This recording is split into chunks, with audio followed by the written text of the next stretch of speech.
I've been playing guitar for not even a year now, and I've heard my fair share of bad advice, believe me. So what I'm going to do is I'm going to present to you the worst advice that beginners are still being told today. I'm Dan from Beginners Helping Beginners. Let's get started.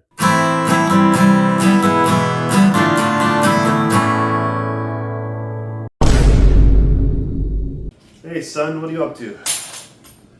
Are you playing chess upside down? No. You really need to find something better to do with your time. Actually, it's funny you say that because I was thinking of learning the guitar. Guitar? There's no musical talent in our family. The concept that learning guitar, or any other instrument for that matter, requires talent couldn't be more false. Having musical talent just means you're able to pick things up quicker, learn faster. It doesn't mean that only people with talent could get good at the guitar. Talent might help with perfect pitch recognition, or strong rhythm, or pattern recognition like chord shapes or scale patterns. That's the kind of stuff that talent might help you pick up a little bit quicker. But what matters more than talent is consistent practice. Practicing a little bit every day and having patience and resilience where you're pushing through your plateaus, making sure you have the passion for it and the curiosity to learn new things. That is what matters much more than talent. It's a complete myth to say that you need musical talent to be good at guitar. Now, let's check in with the family and see some more advice. So, I should get a guitar, right? Absolutely not. You have to practice hours and hours every day just to get good at guitar. You don't have time for that. Here, you want to learn an instrument? Try this one. Dad, this is a broom. Yeah, sweep something. You have to practice guitar for hours every day or don't even bother. Another piece of terrible advice. 20 minutes a day is more than enough to see steady progress, especially as a beginner. People who practice 2 hours or more a day are people who are pursuing guitar professionally. What actually matters is consistency and focused practice, knowing what you're trying to improve each time you pick up the guitar and avoiding mindless noodling. That is what matters, and practicing a little bit every day, not hours and hours. Now let's see if he was able to convince his dad to get him a guitar. Here is a third piece of bad advice. Hey son, I got a surprise for you. Got you a guitar. Yes, thank you. Wait, acoustic? I was hoping to learn on electric. No, acoustic's really hard, so by the time you master this, electric will be a breeze. Oh, great. Yeah, I was actually worried it was going to be too easy. Start with acoustic before moving to electric.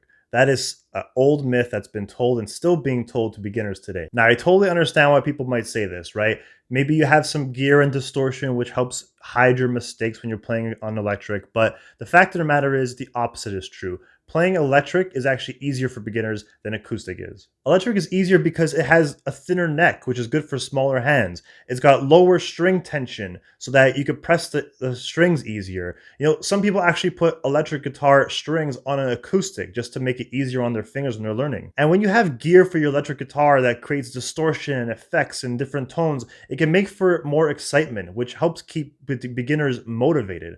So at the end of the day, just start with a guitar that motivates you, right? I personally knew going in that acoustic was harder than electric, but I want to play acoustic types of songs. I don't want to be a flashy electric guitarist. I like acoustic, I like the sound, so I started with that. So at the end of the day, start with what motivates you and inspires you to keep on learning. Speaking of learning, let's go check what the son's progress has been like.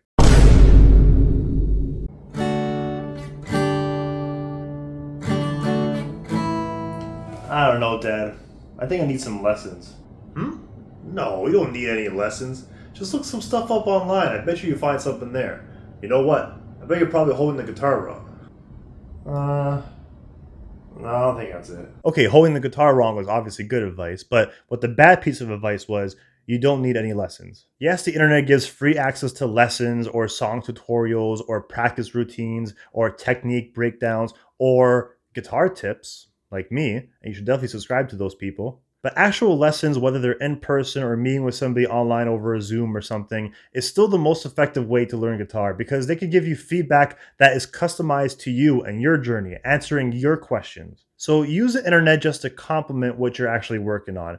There is a trade-off here. You don't have to get lessons every single week. What you can do is kind of something similar to what I do with golf lessons, for example, right? I don't have to get golf lessons every week, but once in a while, a couple times a year, I could go in and I can make sure that my drive is still going straight, that my irons are still going straight, my chipping is better, my punning is better, just to make sure that when I'm learning things correctly. I'm not making bad habits. It's the same thing with guitar. You want to go a couple lessons here and there, especially when you're learning a new technique so that you learn things the proper way. Now let's see if the guitar man's brother has better advice for him. Ow, my fingers are killing me, man. Oh, my fingers hurts. Come on, bro. Don't worry about the finger pain. Power through it. Be a man. I never thought about it that way.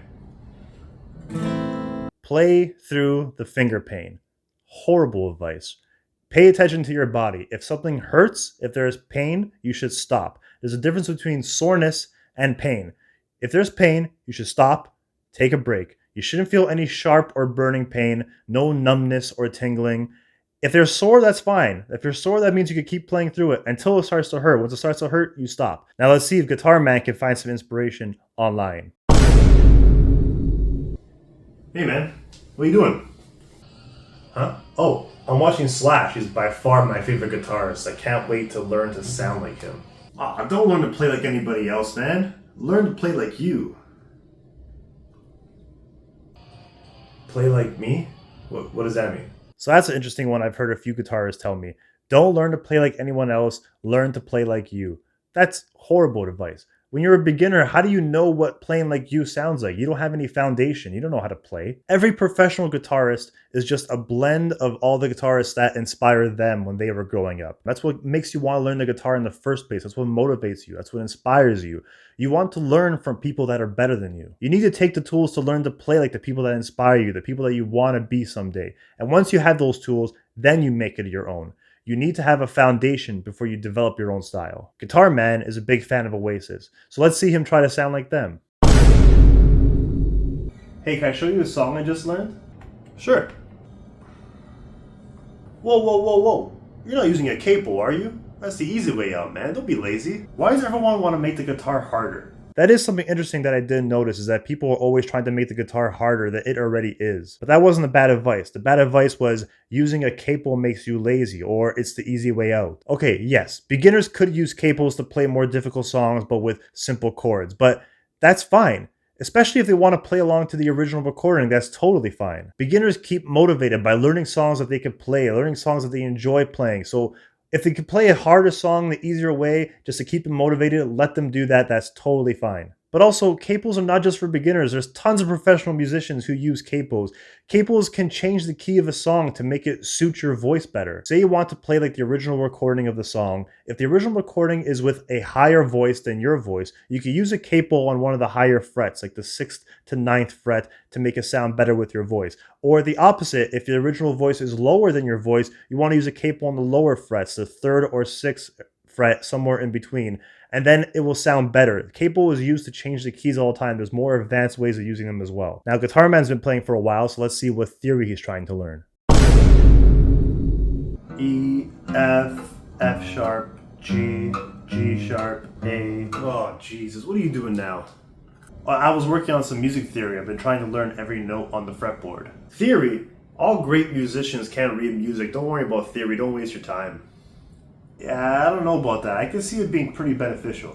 You don't need to know any theory. That might be the worst advice. It is true that a lot of famous guitarists like Clapton or Hendrix or Slash or Van Halen couldn't read or can't read standard notation, but music theory and reading music is not the same thing. Reading music is your ability to interpret written musical symbols like notes or rhythms or key signatures or time signatures. Theory is about understanding how music works, understanding intervals and scales and models and chords and harmony. It helps you analyze music, compose music, and it helps you improvise intelligently. All professional and famous guitarists know theory. Just a lot of them don't know how to read the standard notation. Instead, they actually rely on diagrams or tabs or fretboard patterns, or most often learning by ear. So the bottom line is, reading music tells you what to play. Music theory tells you why it works. Now let's see if Guitar Man can finally catch a break and get some good advice for a change. The F chord's so hard. I wonder how long it takes to get good. 10,000 hours. If you put 10,000 hours into practicing that instrument, I guarantee you have mastered it. 10,000 hours to master it, huh? Wait, so I could just play Wonderwall 10,000 times? Wait, what? No, no! Too late. I just realized watching that back right now that 10,000 Wonderwalls does not equal 10,000 hours, but you get the point, right? It's bad advice. Most of you are probably aware of the 10,000 hour rule, but in case you're not, I'll just quickly tell you that Malcolm Gladwell, he's an author, he popularized this theory of the 10,000 hour rule, saying that it takes 10,000 hours of deliberate practice to achieve mastery in a complex skill. So when you're applying that to the guitar, what does that mean? Well, I use that Wonderwall example to really show how dumb it is, right? If you play the Wonderwall thousands, tens of thousands of times, and you make that 10,000 hour rule, are you going to be good? Did you master the instrument? No, maybe you mastered Wonderwall. Actually, you might not even master Wonderwall. What if you played Wonderwall wrong tens of thousands of times? If you're practicing the same thing the same way, you're not mastering anything. You're not progressing at all. So the 10,000 hour rule is about deliberate practice and focused practice. And that's why it's an often misunderstood quote. The fact of the matter is, it's not about playing casually. It's about being focused and goal-oriented practice and working on specific techniques and theory and songs and challenging yourself that's beyond your comfort zone. Doing that for 10,000 hours is what could get you there. And just to give you an idea of how long that could take, if you practice for 2 hours every single day, you could hit 10,000 hours in 14 years. So if you're trying to do that, then get back to me in 14 years. I'd love to hear how you're doing. The fact of the matter is, your progress and results will heavily depend on the quality of the practice, not just the quantity. Let's see if Guitar Man is good enough to join a band.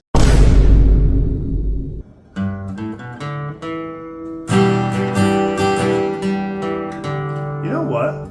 I think I'm good enough to join a band. No, you can barely play the basic notes. You're not ready for a band. Yeah, son. Wait a couple more years at least.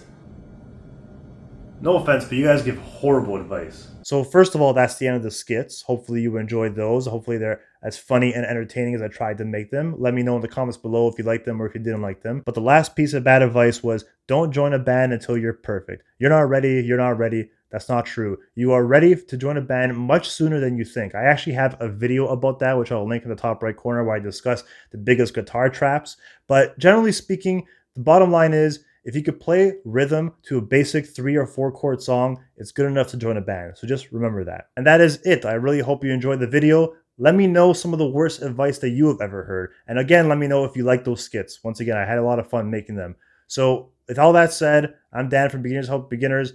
Like and subscribe if you want to see more of this stuff. Hope to see you soon.